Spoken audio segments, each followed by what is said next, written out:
The morning began like any other day on Earth. The sun rose over cities, deserts, forests, and oceans. People rushed to work, children laughed on their way to school. Ships crossed the seas, planes moved across clear blue skies. Nothing felt strange. Then the satellites went silent. At first it was small things. A few phone calls dropped. Navigation systems blinked off and on. News stations lost signal for a few seconds. Engineers thought it was a technical problem. These things sometimes happened, but within minutes, the problem spread across the world. Air traffic control screens turned black. Military radar stopped working.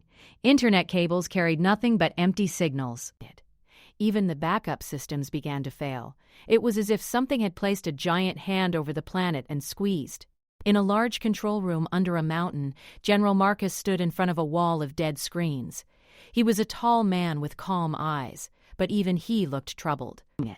"Report," he said. An officer swallowed.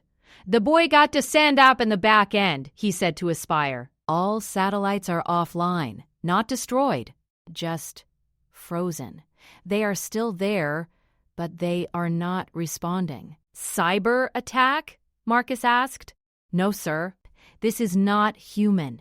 At that moment, one screen flickered back to life. Not with normal data, but with a live image from a deep space telescope. Everyone in the room turned toward it. The sky above Earth was no longer empty. They saw shapes. Huge shapes, dark and metallic. Thousands of them. They were arranged in perfect circles around the planet. They did not move. They did not flash lights. They simply waited. A young technician whispered, "How many?" The system began to count. Italian, 3,000, 7,000. The number stopped at 12,000. "No one!" spoke for several seconds. Across the world, other observatories saw the same thing. Governments connected through emergency ground lines. Leaders shouted at one another in fear. Some demanded to fire nuclear weapons immediately. Others warned that it would only bring destruction. In a research center near the coast, a space engineer named Liam stared at his own screen. He was young, with sharp eyes and a quiet voice. He had always dreamed of meeting life beyond Earth, but this was not how he imagined it. He zoomed in on one of the ships. It was massive, larger than any human city, smooth and dark like polished stone. Small lights moved along its surface in straight lines. It had no visible weapons, yet it felt dangerous. "They are not hiding," Liam said softly to his team. "They want us to see them." In homes around the world, people began stepping outside. The sky looked normal at first. Then small, dark dots became visible even to the human eye. Children pointed upward. Some thought it was a strange cloud formation. Within 1 hour, every television station returned with a single emergency broadcast. A symbol appeared on the screen. It was simple and sharp, shaped like a circle cut in half. Then a figure appeared. The being was tall and thin. Its skin looked pale gray. Its eyes were large and dark. It wore smooth armor that seemed alive, shifting slightly as it moved. The room behind it was bright and silver. When it spoke, the sound came through every speaker on Earth at the same time. "People of Earth," the voice said. It was calm and steady. "You are surrounded by 12,000 warships of the Dominion fleet. Your planet has been observed for many of your years. Your progress is unstable. Your expansion into space is inefficient and dangerous." The being paused. "You will surrender control of your planetary systems immediately. Your governments will dissolve. Your weapons will be deactivated. In return, your species will be preserved and guided. Resistance will result in planetary cleansing." The word cleansing echoed through homes, streets, and command centers. "You have 72 of your hours to respond." The screen went black. Across the planet, fear spread like wildfire. Some people cried, some prayed. Some ran to stores to buy supplies. Traffic filled highways. Banks closed. Schools shut down. In underground bunkers, world leaders argued. A president in one country demanded surrender to save lives. A prime minister in another country said humanity must never kneel. Military commanders warned that even one alien ship could destroy entire nations. Back in the Mountain Command Center, General Marcus watched recordings of the alien ships. "Why wait?" he asked quietly. "If they can destroy us, why give us time?" No one answered. In the Coastal Research Center, Liam noticed something strange. The alien ships were not pointing weapons at Earth. They were positioned in layers, like a shield around the planet. He ran simulations. If the ships fired together, Earth would not survive more than seconds. But they weren't firing. ADM requested a secure line to the military command. After several minutes, his call was accepted. General Marcus appeared on the screen. "Make it fast," Marcus said.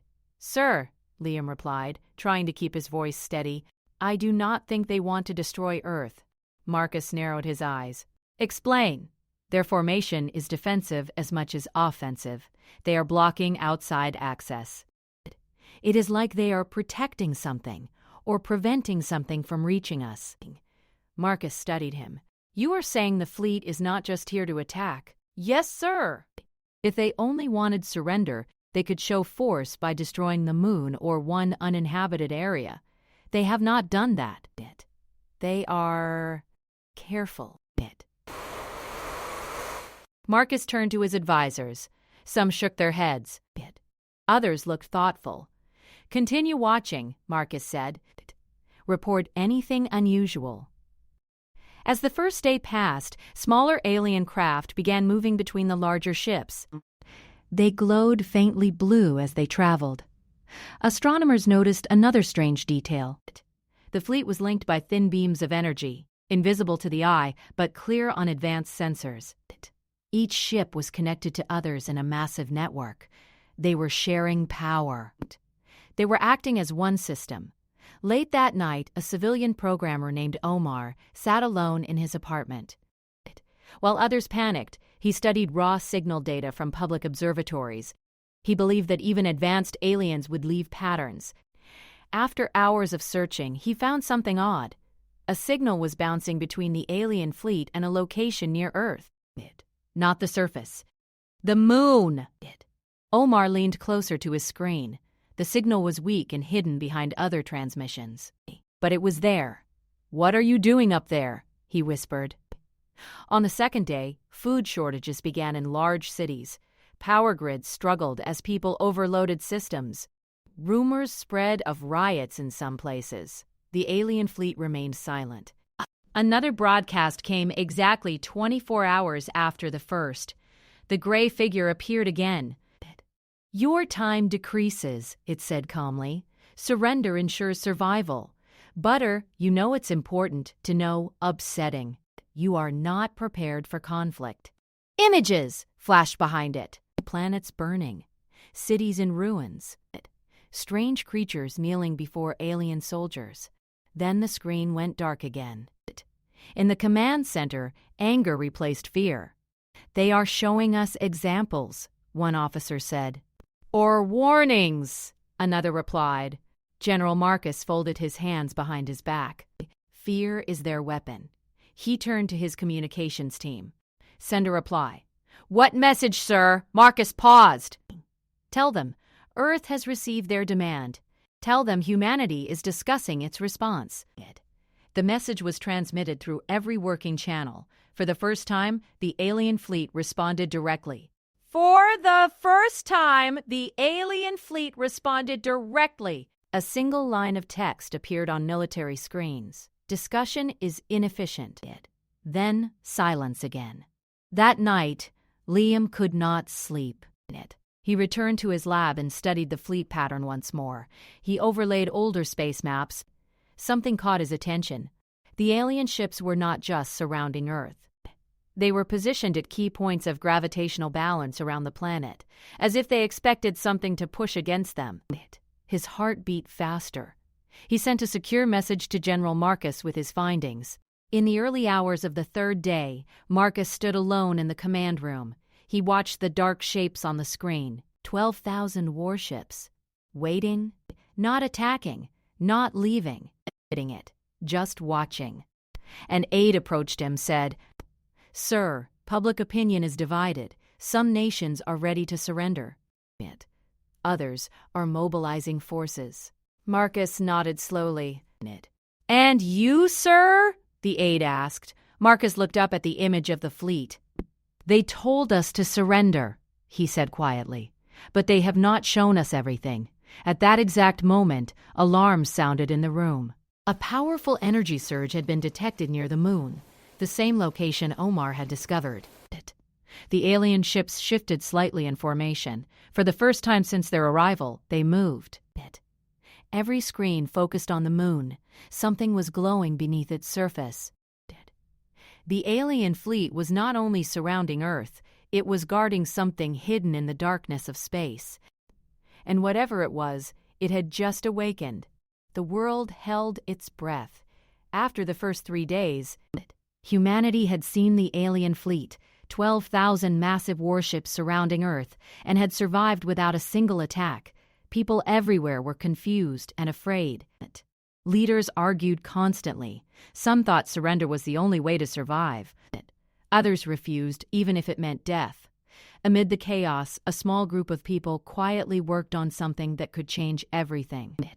In a coastal city research center, Liam and his team analyzed the alien network that connected all the ships.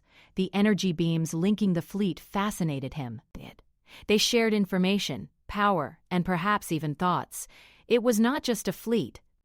It was a single, intelligent system. Liam realized that understanding the network could be the key to survival. "If we can break the connection between the ships, even slightly," Liam said, "we might create a weakness."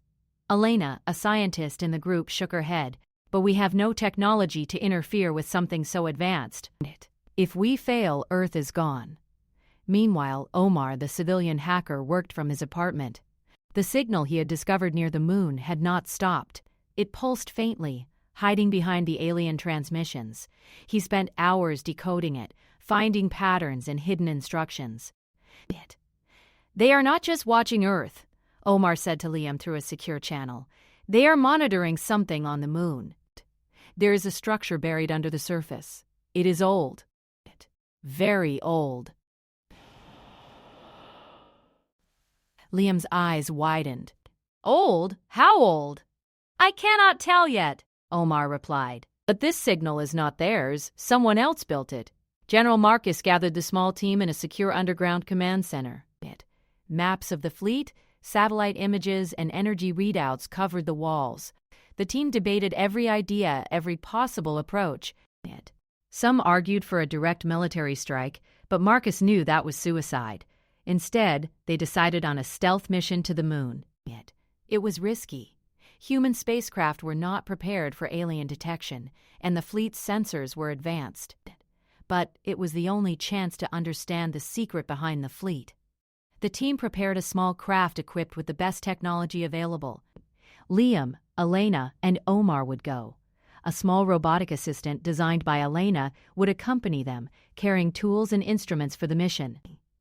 The craft launched quietly, avoiding detection by traveling at the edge of the fleet's monitoring zones.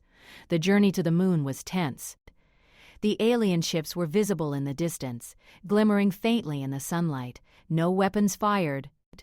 No messages appeared. It was as if they were aware of every human movement but chose not to respond.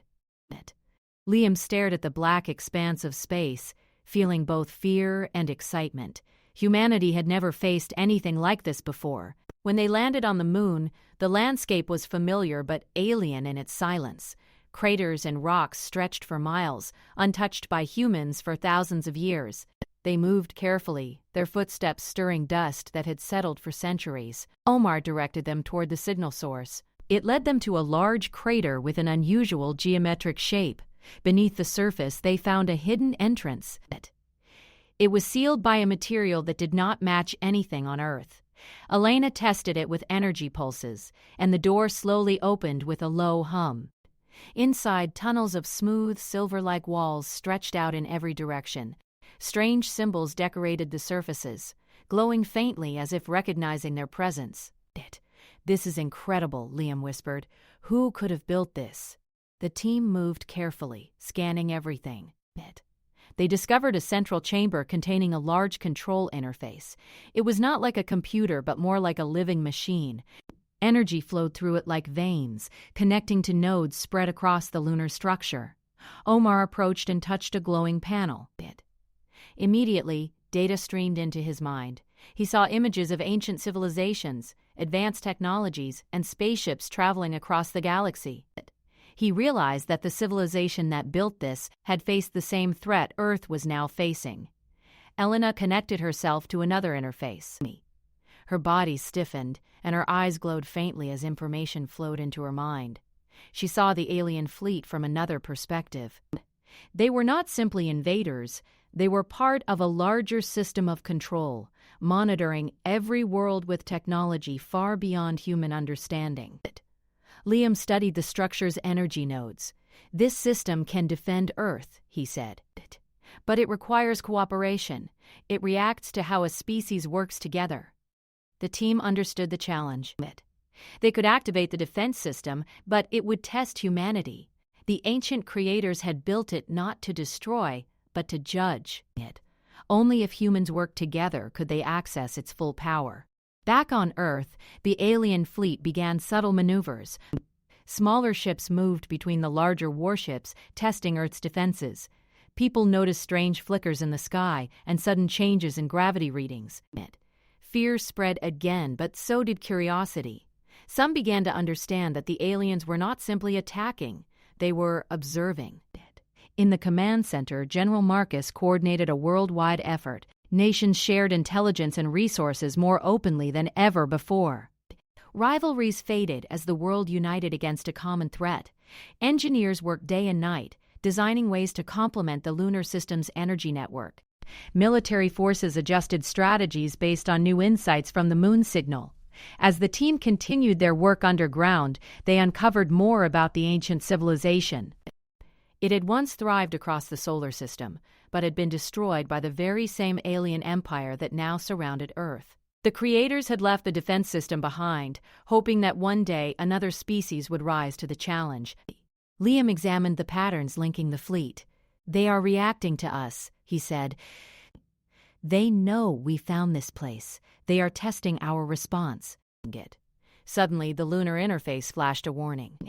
The system detected the alien fleet preparing a coordinated action.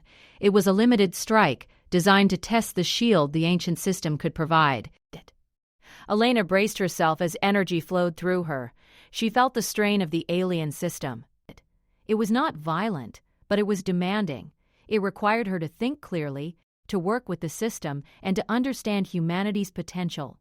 The fleet fired a blast at Earth. Cities shook. Oceans rippled. People screamed. But the shield held, absorbing most of the energy.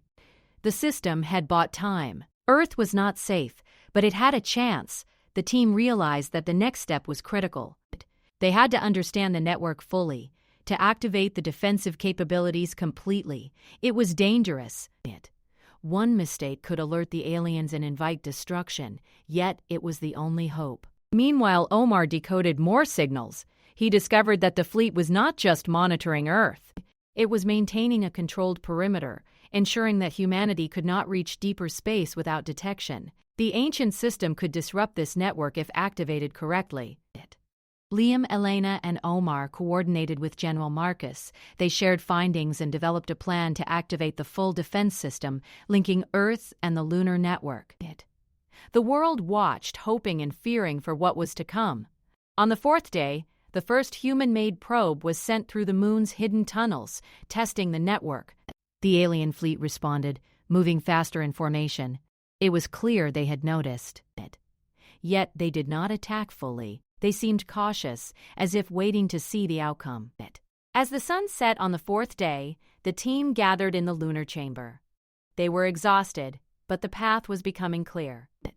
The system required unity, cooperation, and courage. It would test the very nature of humanity. If they failed, Earth might be destroyed.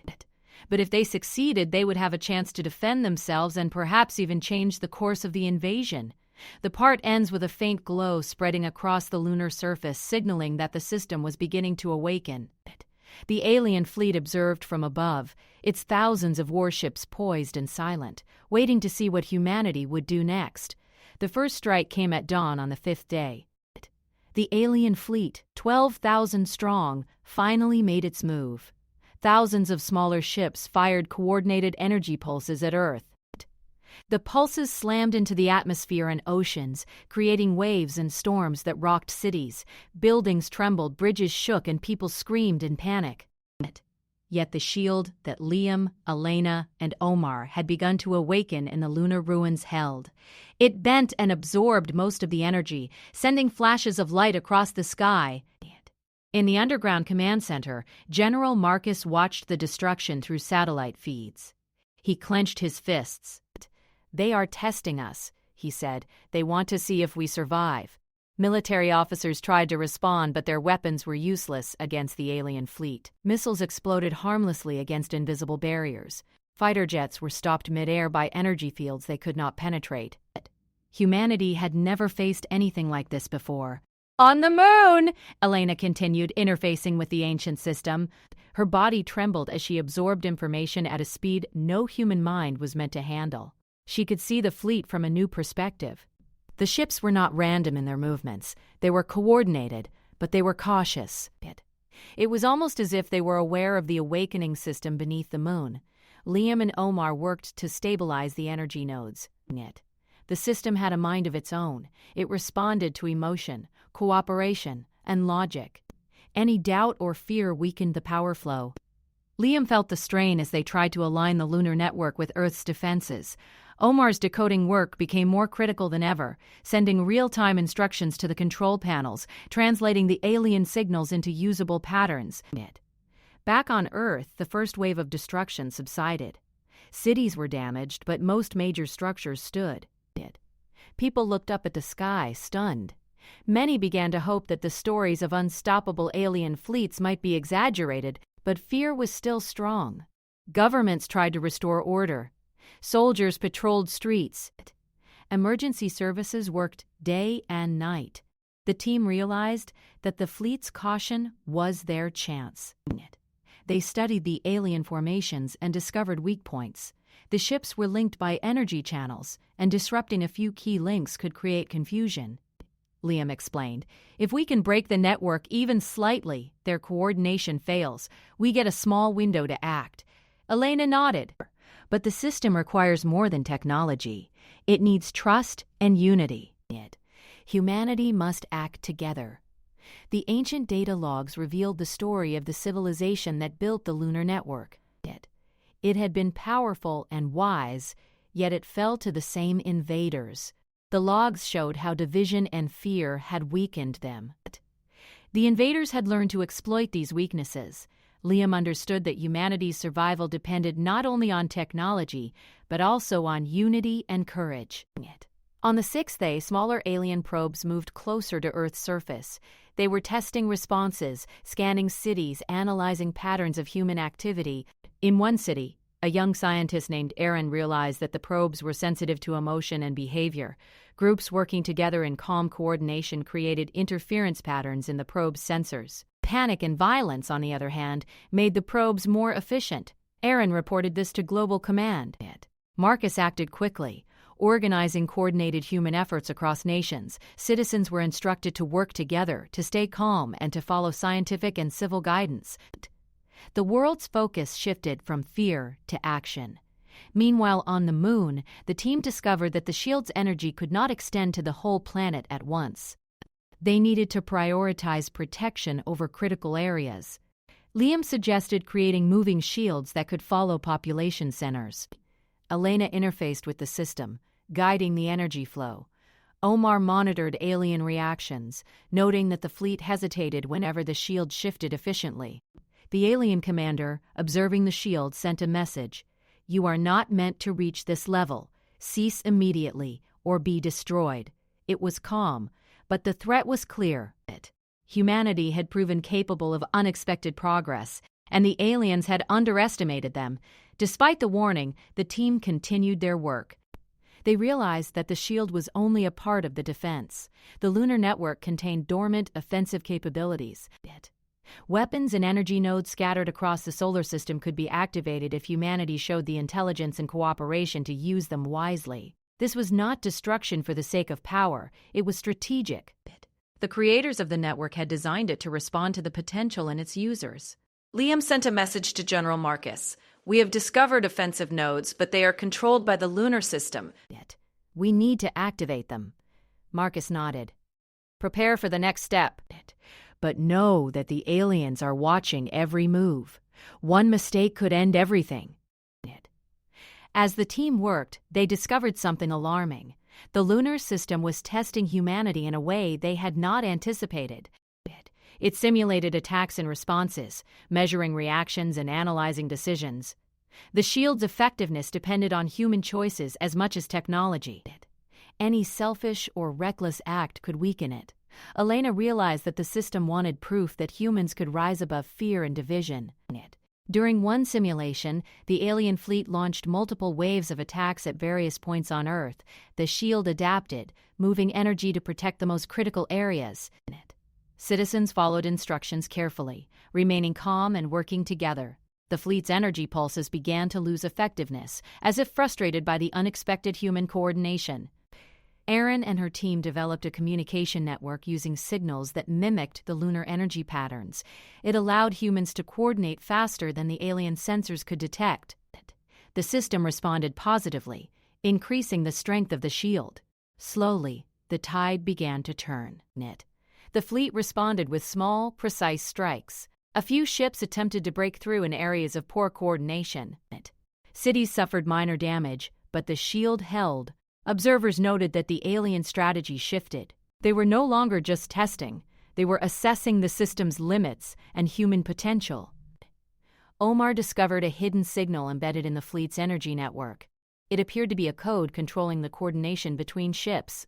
Disrupting it could create temporary confusion. The team considered using it, but they needed precise timing.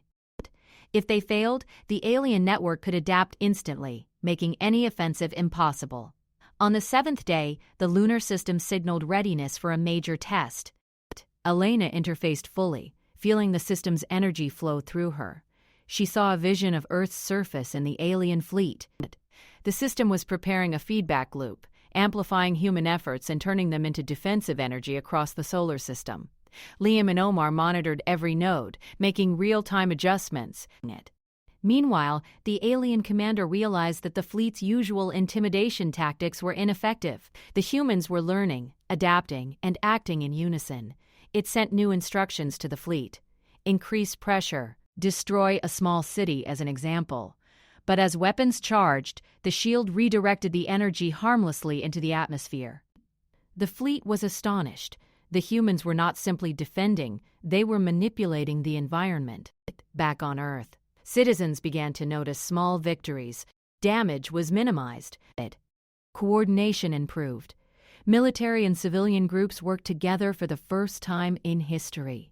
Fear was replaced by cautious optimism. Children in schools stayed calm, guided by teachers and parents. Emergency crews repaired infrastructure efficiently. Humanity was proving itself to the system. 10. The team realized that they had crossed a critical threshold. The system responded with more power. The shield expanded slightly. Energy nodes across the moon glowed brighter, and the fleet's formation wavered. The aliens had underestimated humans. They expected chaos and division. Instead, they found unity and determination. The part ends with a shocking realization. The ancient system contained hidden weapons not only on the moon but also across the solar system, Mars, the asteroid belt, even the outer planets. The team understood that activating these nodes could change the balance entirely. Humanity now held a chance not just to defend Earth, but to strike back against the fleet. Yet the test was not over. The alien fleet remained vigilant, observing every move, waiting for the final decision of humanity. The 8th day began with a tense silence across Earth. The alien fleet, 12,000 strong, had not withdrawn. but its movements were cautious. Humanity had survived the first real assault, and the lunar defense system had proven its worth. Yet the test was far from over. The ancient network required more than survival. It required humanity to demonstrate intelligence, unity, and resolve. Elena remained fully connected to the lunar system. Her eyes glowed faintly as information flowed through her, faster than any human brain was built to handle. She could see the energy nodes spread across the moon, the paths of the shield flowing toward Earth, and the subtle influence the system had on human behavior. Every act of cooperation amplified the shield. Every act of chaos weakened it. It was a living test. Liam worked alongside her, adjusting the energy flow in real time. He monitored the signals from Earth and the lunar network, ensuring the shield covered critical areas while remaining flexible. Omar worked tirelessly to decode hidden patterns in the alien fleet's energy network. He had discovered small weaknesses that could be exploited if timed correctly. Each discovery brought hope, but also immense responsibility. On Earth, governments and citizens had begun to act with unprecedented coordination. Military and civilian teams shared resources. Engineers in one country sent designs and energy solutions to another. Emergency crews worked together across borders. Even in moments of panic, humanity found ways to collaborate. The system noticed. In a command center overlooking the Pacific, General Marcus watched the monitors.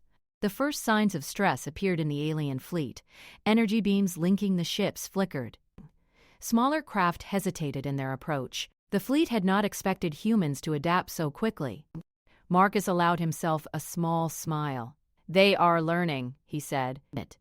"They are faster than we imagined." Meanwhile, Elena experienced a strange sensation. The system was sending a question into her mind. It was not a simple test of logic or reflexes. It was a question about humanity itself. "Will you become what hunts you?" the system asked. She felt the weight of the question. Humanity was strong, but it was also flawed. Could humans rise above fear, greed, and division? Could they use the system's power responsibly? Elena realized that the system would only grant full access if it believed humanity could act wisely.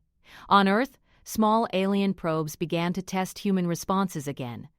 Cities with calm, coordinated populations fared better. Areas where panic ruled suffered more damage. Aaron, a young scientist coordinating human responses in Asia, observed these patterns and sent instructions to local teams. Every act of cooperation strengthened the shield. Every act of chaos weakened it. Humanity was learning the rules of this test. The lunar team discovered that the shield's energy could not cover the entire planet at maximum strength. Prioritization became essential. Critical areas, major population centers, and strategic resources had to be protected first. Liam developed moving shields that followed population centers, while Elena guided the energy through the lunar network. Omar monitored alien reactions, noting that the fleet hesitated whenever humans acted efficiently. The alien commander grew impatient. It sent a broadcast, "You are not ready. Surrender or face destruction." The words were calm, but the threat was clear. Humanity responded not with fear but with action. Engineers and scientists coordinated. Civilians followed instructions. Military forces adapted to the shield's movements. Humans were proving themselves capable of more than survival. They were learning to control the battle environment. Elena felt the system's power grow within her. She could sense the energy flowing toward Earth and even further into the solar system. The shield began to extend its influence beyond the immediate planet, affecting orbits of satellites and energy nodes in space. The fleet noticed the change, and minor disruptions appeared in their formation. Liam realized that the system contained dormant offensive capabilities. Hidden weapons nodes existed across the solar system, on Mars, the asteroid belt, and even in the outer planets. If humanity demonstrated unity and intelligence, these nodes could be activated. This was not about destruction for the sake of power. It was strategic. The creators of the network had designed it to respond to the potential of its users. The 9th day brought a coordinated alien attack. Thousands of ships fired at multiple points on Earth simultaneously. The shield bent and absorbed the attacks, but the system also measured human response. Panic and chaos weakened energy flows. Calm and coordinated actions amplified it. Humanity had to act as one mind. Cities across the globe followed instructions carefully, ensuring minimal casualties. The shield's effectiveness increased with every act of cooperation. During the assault, Omar discovered a hidden control signal in the alien network. It appeared to coordinate the fleet's energy links. If disrupted, it could create temporarily confusion. The team prepared to act, knowing that timing and precision were crucial. A single mistake could alert the fleet and end all hope. In Europe, Aaron coordinated energy engineers and emergency responders. They used signals that mimicked the lunar energy patterns, creating interference in the alien probe's sensors. The system responded positively, increasing shield strength. Small victories gave humans hope and demonstrated that coordination could overcome fear. Elena sensed the system testing humanity once more. It simulated attacks, measured responses, and evaluated decisions. The shield's power depended as much on human behavior as technology. Each choice, each act of cooperation or selfishness influenced the flow of energy. The system was alive and observing, judging humanity's worthiness. As the 10th day began, the fleet launched a concentrated strike on major population centers. The shield adapted, moving energy to protect critical areas. The energy nodes on the moon glowed brighter, feeding more power into the network. Citizens and military units coordinated like never before. The fleet's energy beams became less effective, and ships hesitated in their attacks. The system rewarded humanity's unity. Shield coverage expanded slightly, energy nodes responded faster, and alien formations wavered. The fleet had underestimated human potential. They expected division, chaos, and fear. Instead, they found coordination, intelligence, and resolve. Elena, still connected to the system, discovered the next step. Hidden nodes across the solar system could be activated if humanity demonstrated responsibility and unity. These nodes could influence the fleet, creating openings for human forces to strike back. Liam and Omar prepared the calculations and codes needed to link these nodes with Earth's shield. On Earth, General Marcus watched the monitors, observing both destruction and progress. The first real test of humanity had passed. The shield had survived, cities were protected, and coordination had improved. The fleet's patience was wearing thin. Humans were learning, adapting, and proving themselves capable of more than survival.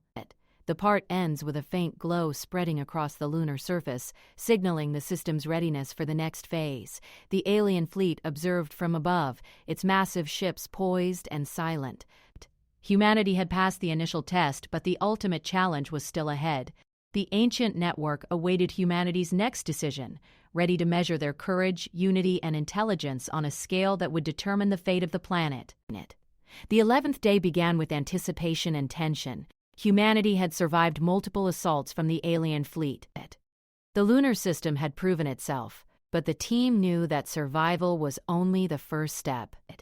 To protect Earth fully, the hidden nodes across the solar system needed to be activated. This was humanity's first chance to take action beyond pure defense. Elena remained connected to the lunar system, guiding the energy flows through the nodes. Her body ached from the strain, but her focus never wavered. She could see energy paths stretching from the moon to Mars, the asteroid belt, and beyond. Each node contained dormant weapons and defense capabilities. If activated correctly, they could shift the balance against the alien fleet. Liam and Omar coordinated the technical aspects.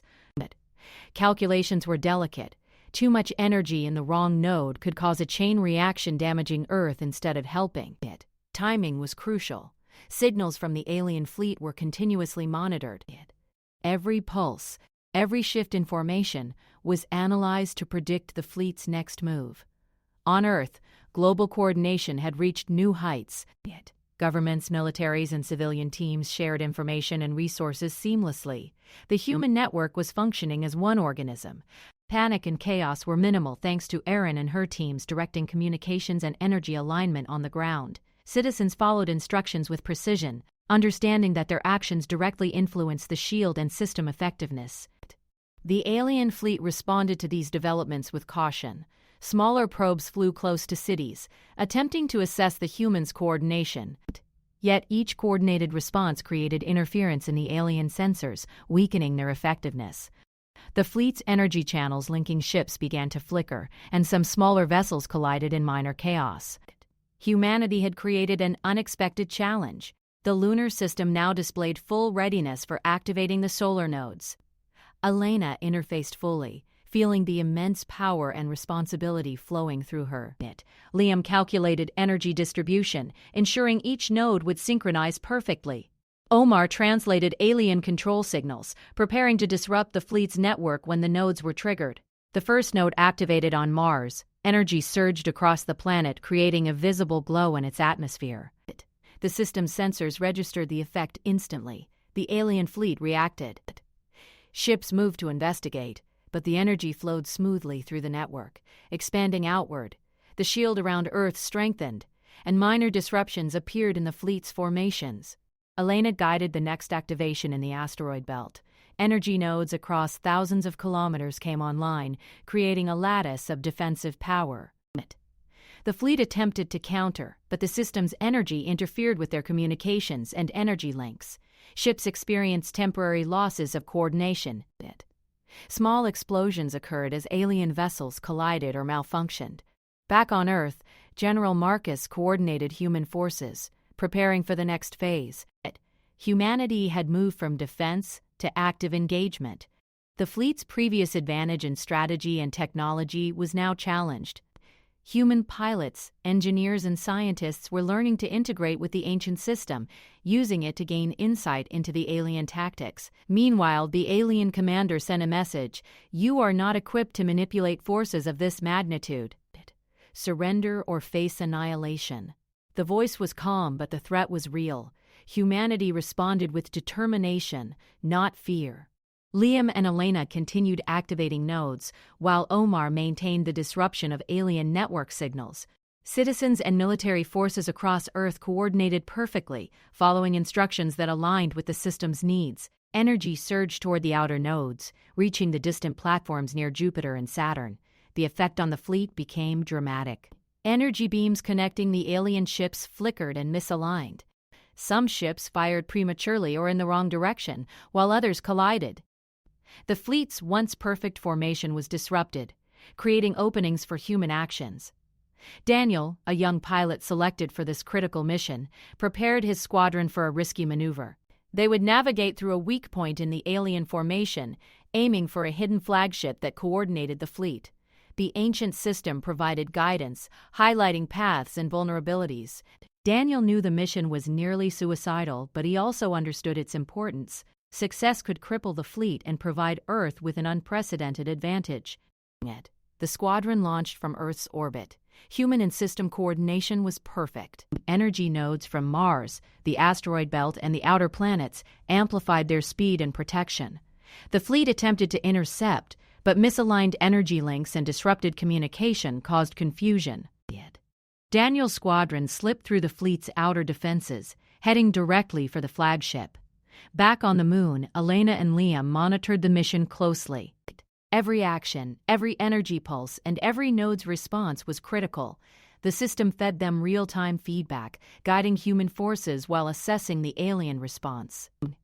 Omar maintained interference in the fleet's network, preventing the aliens from regaining coordination quickly. The flagship loomed ahead, larger than any other vessel, with shields that seemed impossible to breach. Daniel's squadron approached carefully, following paths illuminated by the system's guidance. Energy nodes activated, amplifying their attacks.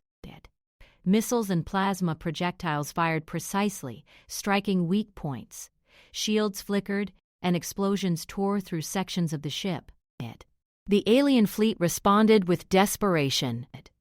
Ships fired in uncoordinated volleys, causing collisions and minor losses among their own ranks. The flagship's defenses strained under the combined effect of human attacks and the system's energy nodes.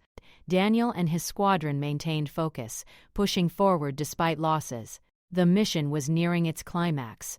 Elena, fully attuned to the lunar system, coordinated the final energy surge.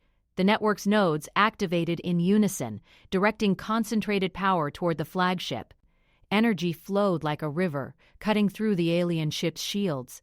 Daniel's squadron fired simultaneously, striking the critical points identified by the system. The flagship erupted in a blinding explosion, sending fragments scattering into space. The destruction of the flagship sent shockwaves through the alien fleet. Energy links between ships failed, communications collapsed, and coordination broke down. Thousands of vessels began colliding or losing power. The fleet's advantage was shattered. Humanity had achieved the impossible. On Earth, General Marcus allowed a brief moment of relief. Citizens watched the sky as alien ships fell or retreated. Coordination between nations remained strong, the shield held, and the ancient system's nodes continued to provide protection and guidance. Humanity had survived the test and had struck back effectively.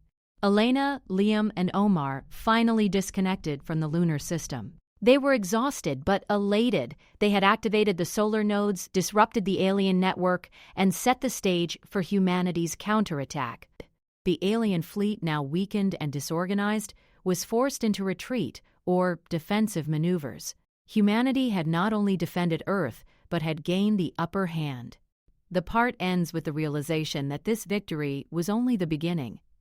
The alien commander, observing the fleet's collapse, sent a final, concise message. You were underestimated. Humanity had proven itself, but far more challenges awaited.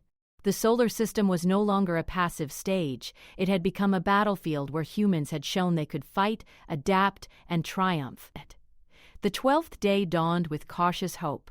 Humanity had survived the first wave, activated the solar system nodes, and destroyed the alien flagship. The fleet's coordination was broken, yet the warships remained in orbit, silent and threatening. The planet was scarred, but the people of Earth had proven their strength, unity, and resilience. General Marcus stood in the command center, looking at the screen showing the scattered alien fleet. He spoke to his team calmly. The flagship is gone, but we cannot underestimate them. They are still powerful. Every decision from now on must be precise. Elena, still recovering from her connection to the lunar system, monitored the remaining energy nodes. The network was now fully responsive, protecting Earth and reinforcing human military positions. The system had recognized humanity's potential, responding to intelligence, cooperation, and bravery. Energy flowed smoothly from Mars, the asteroid belt, and the outer planets, forming a protective lattice around the planet. Liam reviewed satellite and probe data. The alien ships were confused, struggling to reorganize without their flagship. They fired sporadically, but their attacks were weak, uncoordinated, and ineffective. Humanity had seized the advantage, but victory was not complete. Each alien vessel still had the capability to destroy cities. The team knew they had to act decisively. Daniel and his squadron prepared for another mission. They would lead a strike deep into the remaining fleet, targeting critical control points. The ancient system's energy nodes provided navigation paths and shield reinforcement. The young pilot felt fear, but also a deep sense of purpose. Success could finally force the aliens to retreat. Meanwhile, on Earth, citizens had begun repairing damage, organizing resources, and supporting military operations. Humanity had learned the value of cooperation. Communication lines remained open, and nations worked together as never before. Engineers, scientists, and volunteers coordinated with the lunar network, ensuring that energy nodes and defenses remained synchronized. The alien commander, realizing that its fleet was no longer in full control, attempted to reassert dominance.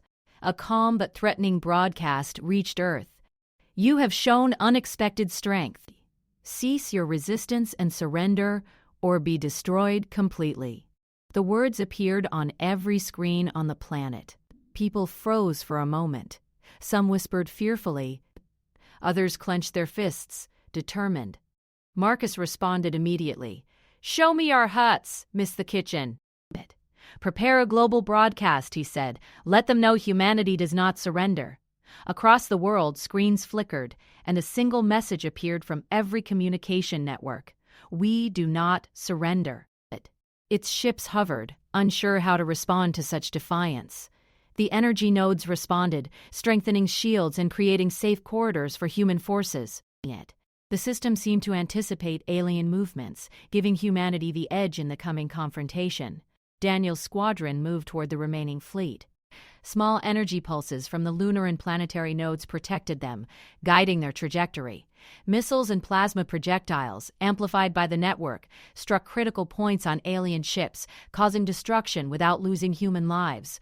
The fleet's attempts to counter were slowed by disrupted energy links and human coordination. On the Moon, Elena and Liam continued to manage the system. Each energy node amplified human strikes, creating openings in the fleet. Omar maintained interference in alien communications, preventing them from regaining coordination. The ancient network had become humanity's silent ally, responding to their courage, intelligence, and unity. As Daniel's squadron reached the central cluster of alien warships, they discovered the last command vessel. It was heavily shielded, larger than any other ship remaining. The system highlighted weak points and guided energy flows to support the attack. Human pilots fired with precision, energy from the nodes amplifying their strikes. Shields flickered, and the vessel shook under concentrated fire. The flagship exploded in a blinding flash, signaling the collapse of Central Command. The remaining alien vessels, now leaderless and disorganized, began to retreat. Some ships collided in the chaos, others powered down, unable to maintain formation without centralized control. Humanity had not only defended Earth, but had forced the invaders into retreat. General Marcus allowed himself a moment of relief. The planet had survived. Humanity had not surrendered. Citizens around the world celebrated cautiously, knowing that victory was achieved through cooperation, courage, and intelligence rather than sheer force alone. Elena disconnected from the lunar system, exhausted but proud. She had become a conduit for the network, guiding human efforts and activating nodes across the solar system. Liam and Omar monitored final energy flows, ensuring that the shield remained stable and that humanity maintained control. In orbit, the alien fleet began to retreat beyond the solar system. A final message appeared on Earth's screens, short and calm. You were underestimated. Humanity watched as the warships disappeared into the darkness of space. The planet was damaged, but alive. Nations remained united, coordinating relief and rebuilding efforts. The lunar system went dormant, leaving behind knowledge, technology, and star maps, offering humanity the tools to explore and defend itself in the future. Far beyond the solar system, a distant alien council received reports of the battle. Earth was not supposed to win. The council classified humanity as an emergent threat. A quiet alarm sounded in their chambers. The humans had passed a test they did not even know was in place. They had survived, adapted, and triumphed. The story ends with humanity looking to the stars. They had defended their home and discovered the power of unity and courage. The war was over, but a greater journey had begun. Humanity had proven itself worthy of survival and ready to face the challenges that awaited among the stars.